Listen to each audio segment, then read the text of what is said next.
Hello. In this video we're going to look at how to expand brackets properly with a real view to look at the characteristics of the expansion so that we can figure out how to factor them, which is the next topic.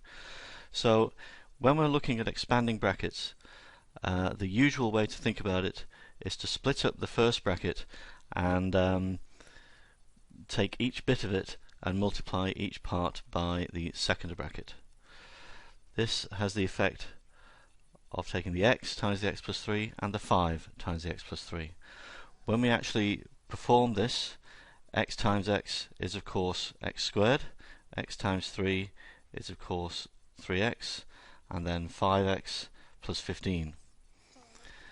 Looking at it from the brackets, it has a rather interesting product. The x squared is got from the x times the x, the first pair. The 3x is the x times the 3, the outer pair. The 5x is the 5 times the x, which is the inner pair, and the 15 is of course 5 times 3. And this makes a smiley face, and the first, outer, inner, last is often just called FOIL. What we have, x squared plus 3x plus 5x plus 15, we have a 3x and a 5x in the middle, and of course together that just becomes 8x. So looking at the second example, this method actually works for more complex brackets, and in the second example we can see that what we'll have is actually the same thing going on. Split up the first bracket, so we get 2x times the second bracket plus 3 times the second bracket, and again when we actually perform FOIL, or the smiley face, we get 2x times 5x, which is of course 2 times 5 times x, which is 10x squared, and then we have 2x times 2, which is 4x, and then 3 times 5x is 15x, and 3 times 2 is 6. So what we should have is 10x squared plus 4x plus 15x plus 6. Again, we have 4x plus 15x in the middle, which makes 19x altogether. So pause the video and use FOIL, or the smiley face method, to work out these following four. I hope you've done that correctly, and I hope you think you've got the answers. The answers are there. Please check your own working and check that you've got this right. Looking at the numbers, is there anything which jumps out? Well, the 3 and the 4 in the first one make a 7 and a 12. A 4 and a 7 in the second one make 11 and 28. A minus 3 and minus 5 in the third one make for a minus 8 and a plus 15. And a minus 10 and a minus 4 make for a minus 14 and a plus 40. Now try these. Again, press pause, give yourself a minute or two, and see whether you can get these right. These are a little bit more complicated to explain, but only slightly so. We have minus 10 and plus 4 in the first one, which make for a minus 6 and a minus 40. We have plus 8 and minus 2 in the second one, which make for a plus 6 and a minus 16. And again, plus 5 and minus 3 make for a plus 2 in the x and a minus 15 in the product, and a minus 3 and a plus 8 make for a plus 5 in the x and a minus 24 in the product for the number term.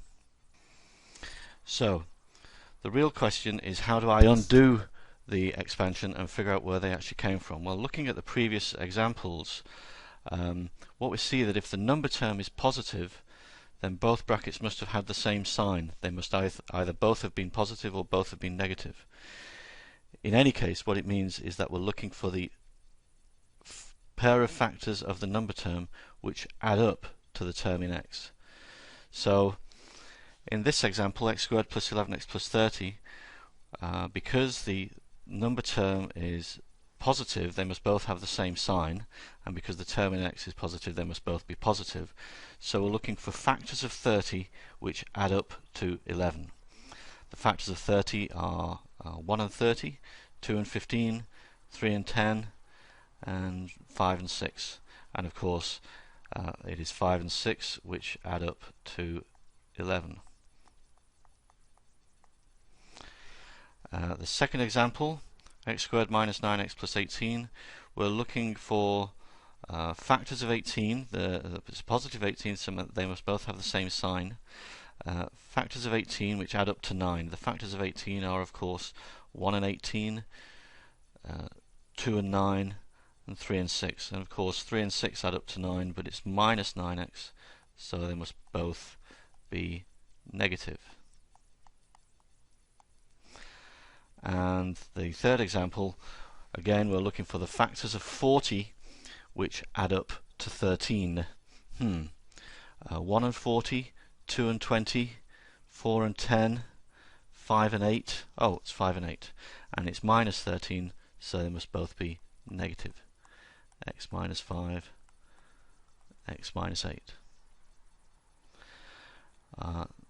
Slightly more complicated. If the number term is negative, then the signs in the bracket need to be different. And so what we're actually looking for is a pair of factors which have a difference of the term in x. So again, looking at this first example, minus 40, we're looking for factors of 40 which have a difference of 3. Factors of 40 are 1 and 40, 2 and 20, 4 and 10, 5 and 8. And of course it's 5 and 8. But that difference needs to be plus 3, so I need plus 8 minus 5.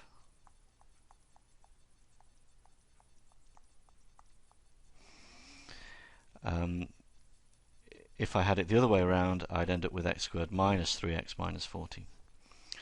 And in this last example, I'm looking for the factors of 30 which have a difference of 13.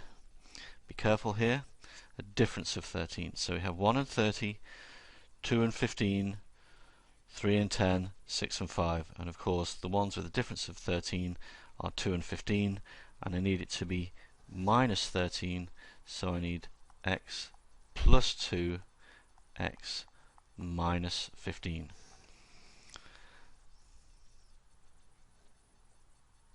And there you go. So one final one. Let's suppose we had x squared minus 7x minus 30. So again, we're looking for the factors of 30 with a difference, because of that minus sign, a difference of 7. And of course the factors of 30 with a difference of 7 will be 10 and 3, and it needs to be minus 7, so I need plus 3 minus 10. There you go. I hope that helps explain everything.